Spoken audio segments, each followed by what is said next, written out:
Tropical Typhoon, Chairman TV. Weather update. Helping homeless people.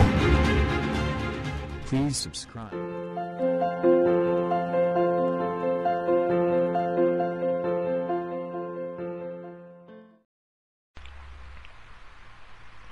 Magandang umaga po. Ito po ang latest update natin ngayong araw, May 14, 2024.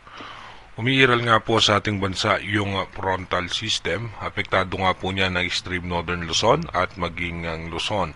Asahan nga po natin, meron pa rin po tayo mararanasan ng mga biglaang pagbuhos ng pagulan, lalong-lalo na nga po dito sa may parte ng Aurora, Metro Manila, Bicol Region, at maging sa may parte ng Mindoro Provinces. Asahan din natin magkakaroon ng mga biglaang pagbuhos ng pagulan sa ilang bahagi ng Palawan at western section ng Visayas at Mindanao.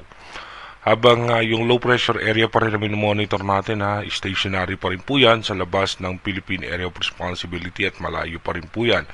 At sa latest update naman na inilabas ng European Center, ito nga po ay halos hindi gagalaw sa pwesto hanggang sa darating na susunod na linggo. Ito nga po ay babagal yung pagkilos at yung kanyang pagsirkulasyon. Pero kung makikita nga natin sa ating advanced weather forecast mamaya, ito nga po ay posibleng malaki yung diametro. Pero sa ngayon nga po bumaba naman yung tsansa niya na maging isang bagyo, possible low pressure area pa lamang po ulit ang bagong inilabas na latest update ng ating European Center.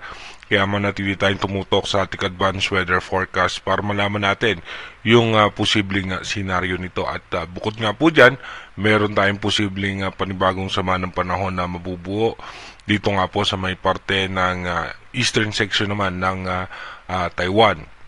Dito muna tayo sa ating rain map animation. Mamayang alas 10 nga po ng umaga, patuloy na magiging makulimlim ang kaulapan ng halos buong Luzon at may mga biglaang pagbuhos ng pagulan po tayong aasahan dyan.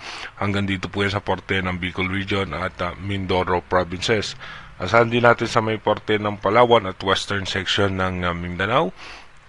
May posibleng tsansa po tayo dyan ng mga pagulan. At pagdating naman po ng alas 3 ng hapon, ito po yung ating magiging lagay ng panahon. Tataas yung tsansa ng mga pag-ulan sa halos buong Luzon, including Metro Manila. At kasama rin po dyan ang Bicol Region, Mindoro Provinces, makulimlim na kaulapan sa western section ng Visayas. May mga kalakalang pag-ulan sa may Palawan, maging ang western section nga po ng Mindanao. Pagdating naman po ng alas 6 ng gabi, asahan pa rin po natin, may tsansa pa rin, mataas ang tsansa ng pag-ulan sa malaking bahagi pa rin ng Luzon dahil pa rin po yan sa umiiral na frontal system.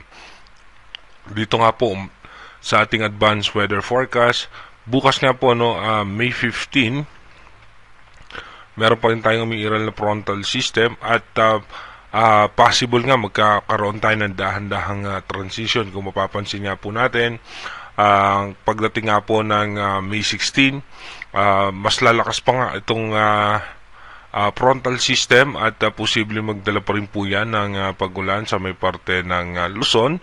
At asahan pa rin po natin, ito pa rin po yung low pressure area sa labas ng Philippine Area of Responsibility is almost stationary pa rin po yan. Pagdating po ng May 17, frontal system pa rin po ang makaka-apekto sa ating bansa sa may parte pa rin po ng Luzon. Asahan natin may mga tsansa pa rin po ng mga pag-ulan. Habang yung low pressure area po, stationary pa rin po yan sa labas ng ating bansa.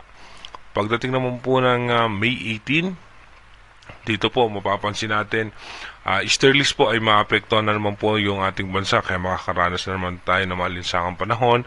At habang yung low pressure area nga, makikita natin malawak yung kanyang sirkulasyon at stationary pa rin po yung kanyang position. Pagdating naman po ng May 19, magkakaroon tayo ng posibleng low pressure area o sama ng panahon dito nga sa eastern section ng Taiwan, at ito naman po ay paangat patungo po yan sa may parte ng Japan. Habang yung minomonitor nating low pressure area na nasa labas pa rin ng Philippine Area of Responsibility is almost stationary pa rin po yan. Pagdating naman po ng May 20, posible nga yung low pressure area dito sa eastern section ng Taiwan ay maging bagyo yan, patungo nga po sa may parte ng Japan. Saan natin magkakaroon nga po tayo ng tsansa ng mga pag-ulan pa rin sa may parte ng Luzon, habang yung low pressure area po na nasa labas pa rin ng ating bansa is stationary pa rin po yung kanyang position. At dito nga po mapapansin natin nagkakaroon na nga po ng transition, no, yung possibilities nung habagat. At pagdating naman po ng May 21, dito mapapansin po natin by May 21, stationary pa rin nga po yung sama ng panahon sa labas ng Philippine Area of Responsibility at magkakaroon nga po ng mga tsansa ng pagulan sa parte ng Mindanao. Pagdating naman po ng May 22, dito mapapansin na nga po natin yung pagbugso bahagya ng habagat. At yung low pressure area naman na minomonitor natin sa labas ng Philippine Area of Responsibility, ito nga po ay bagyang gagalaw na. At pagdating nga po ng May 23, yung pinakasentro nito ay nasa eastern section nga po yan ng Caraga region. Sa ngayon nga po hanggang dito pa lamang yung inilalabas na advanced prediction ng European Center sa posibleng sama ng panahon. Again, i-monitor pa rin natin ito dahil hindi pa rin natin naalis, no, yung possibilities na maging banta ito sa ating bansa. At dahil nga mahaba pa yung ating advanced weather forecast, marami pa pong posibilidad na mangyari o senaryo itong nasabing sama ng panahon. Habang makakaranas naman ang ating bansa ng mga biglaang pagbuhos ng pagulan, at dahil nga po ito sa magiging posibleng transition na nitong habagat. Inulit ko po, yung ating advanced weather forecast is possible scenario pa lamang po yan. Malaki pa rin po ang tsansa na magbago yan. Kaya manatili tayong tumutok sa ating advanced weather forecast para malaman natin yung mga posibleng sama ng panahon na makakaapekto sa ating bansa. Mag-iingat po tayo palagi. God bless po sa ating lahat.